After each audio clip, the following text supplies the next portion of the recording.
एक समय की बात है। रामपुर नामक गांव में एक चूड़ी बेचने वाला रहता था। उसका नाम भीमा था। उसके परिवार में उसकी पत्नी कुसुम और उनके दो बच्चे माया और मुकुल रहते थे। भीमा और कुसुम दोनों मिलकर चूड़ियां बनाया करते थे। भीमा बाजार में उन चूड़ियों को बेचकर अपना और अपने परिवार का गुजारा करता था। भीमा का परिवार बहुत ही गरीब था। वो जैसे तैसे करके अपने परिवार का गुजारा कर रहा था। रोज की तरह जब एक दिन भीमा चूड़ी बेचने गया तो उस दिन उसकी बिल्कुल भी कमाई नहीं हुई थी, जिसकी वजह से भीमा बहुत दुखी हुआ। आज तो कोई भी चूड़ी खरीदने नहीं आ रहा। लगता है आज खाली हाथ ही घर जाना पड़ेगा। भीमा अपनी चूड़ियों का टोकरा उठाता है और घर जाने लगता है। दोपहर का समय था और बहुत तेज धूप पड़ रही थी। ऊपर से चूड़ी बेचते बेचते भीमा काफी थक भी गया था। भीमा से इतनी धूप में बिल्कुल चला नहीं जा रहा था, तो उसने सोचा क्यों न थोड़ी देर आराम कर लिया जाए। आज तो मैं बहुत ही थक गया हूँ और ऊपर से इतनी तेज धूप मुझसे बर्दाश्त ही नहीं हो रही। तभी भीमा को एक अच्छा खासा घना पेड़ दिखता है। अरे वाह, इतना बड़ा पेड़ है। चलो थोड़ी देर इसी पेड़ के नीचे आराम कर लेता हूँ। भीमा अपनी चूड़ियों की टोकरी पेड़ के नीचे रख देता है और खुद भी वहीं उस टोकरी के पास लेट जाता है। जिस पेड़ के नीचे भीमा आराम कर रहा होता है, वहाँ एक पीपल का पेड़ होता है। जिस पीपल के पेड़ पर एक चुड़ैल रहती थी। वो चुड़ैल बेहद डरावनी और भयानक थी। भीमा लेटे लेटे बस ऊपर देखता रहता है। आज तो मेरी बिल्कुल भी कमाई नहीं हुई। मैं घर जाकर कुसुम को पैसे कहाँ से दूंगा? वो तो बहुत नाराज होगी, पर मैं भी क्या करूं? अभी कोई त्योहार भी तो नहीं आ रहा जो औरतें चूड़ियां खरीदने आए। अब तो जब तक कोई त्योहार नहीं आता तब तक ऐसे ही रहने वाला है। समझ नहीं आ रहा मैं घर का खर्च कैसे चलाऊंगा। भीमा के मन में बस ये सब बातें चल रही होती हैं और तभी वहाँ ठंडी ठंडी हवा चलने लगती है। भीमा की आंख कब लग जाती है उसे पता ही नहीं चलता और वो गहरी नींद में सो जाता है।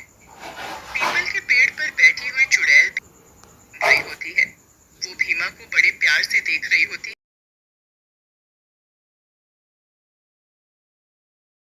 एक समय की बात है। रामपुर नामक गांव में एक चूड़ी बेचने वाला रहता था। उसका नाम भीमा था। उसके परिवार में उसकी पत्नी कुसुम और उनके दो बच्चे माया और मुकुल रहते थे। भीमा और कुसुम दोनों मिलकर चूड़ियां बनाया करते थे। भीमा बाजार में उन चूड़ियों को बेचकर अपना और अपने परिवार का गुजारा करता था। भीमा का परिवार बहुत ही गरीब था। वो जैसे तैसे करके अपने परिवार का गुजारा कर रहा था।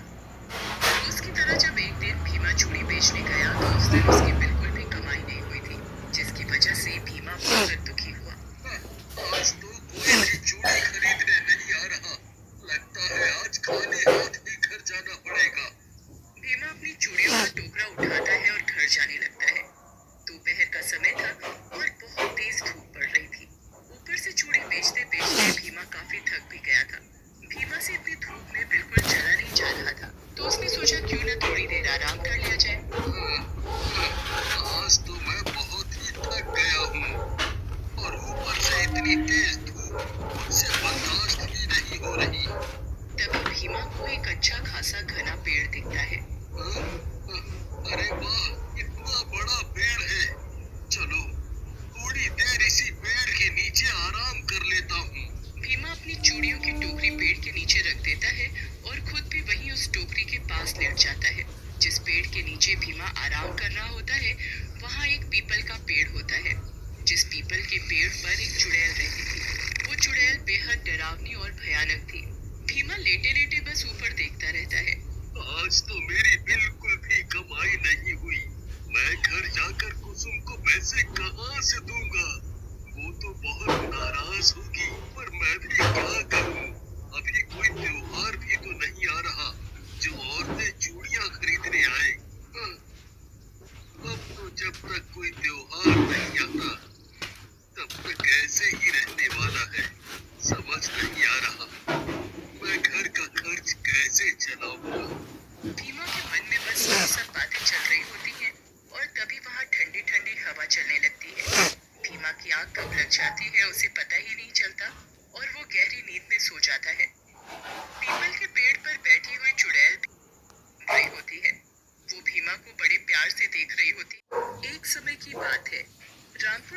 गांव में एक चूड़ी बेचने वाला रहता था। उसका नाम भीमा था। उसके परिवार में उसकी पत्नी कुसुम और उनके दो बच्चे माया और मुकुल रहते थे। भीमा और कुसुम दोनों मिलकर चूड़ियां बनाया करते थे। भीमा बाजार में उन चूड़ियों को बेचकर अपना और अपने परिवार का गुजारा करता था। भीमा का परिवार बहुत ही गरीब था। वो जैसे तैसे करके अपने परिवार का गुजारा कर रहा था। रोज की तरह जब एक दिन भीमा चूड़ी बेचने गया तो उस दिन उसकी बिल्कुल भी कमाई नहीं हुई थी, जिसकी वजह से भीमा बहुत दुखी हुआ। आज तो कोई भी चूड़ी खरीदने नहीं आ रहा। लगता है आज खाली हाथ ही घर जाना पड़ेगा। भीमा अपनी चूड़ियों का टोकरा उठाता है और घर जाने लगता है। दोपहर का समय था और बहुत तेज धूप पड़ रही थी। ऊपर से चूड़ी बेचते बेचते भीमा काफी थक भी गया था। भीमा से इतनी धूप में बिल्कुल चला नहीं जा रहा था, तो उसने सोचा क्यों न थोड़ी देर आराम कर लिया जाए। आज तो मैं बहुत ही थक गया हूँ और ऊपर से इतनी तेज धूप मुझसे बर्दाश्त ही नहीं हो रही। तभी भीमा को एक अच्छा खासा घना पेड़ दिखता है। अरे वाह, इतना बड़ा पेड़ है। चलो थोड़ी देर इसी पेड़ के नीचे आराम कर लेता हूँ। भीमा अपनी चूड़ियों की टोकरी पेड़ के नीचे रख देता है और खुद भी वहीं उस टोकरी के पास लेट जाता है। जिस पेड़ के नीचे भीमा आराम कर रहा होता है, वहाँ एक पीपल का पेड़ होता है। जिस पीपल के पेड़ पर एक चुड़ैल रहती थी। वो चुड़ैल बेहद डरावनी और भयानक थी। भीमा लेटे लेटे बस ऊपर देखता रहता है। आज तो मेरी बिल्कुल भी कमाई नहीं हुई। मैं घर जाकर कुसुम को पैसे कहाँ से दूंगा?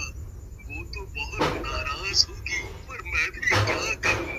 अभी कोई त्योहार भी तो नहीं आ रहा जो औरतें चूड़ियां खरीदने आए।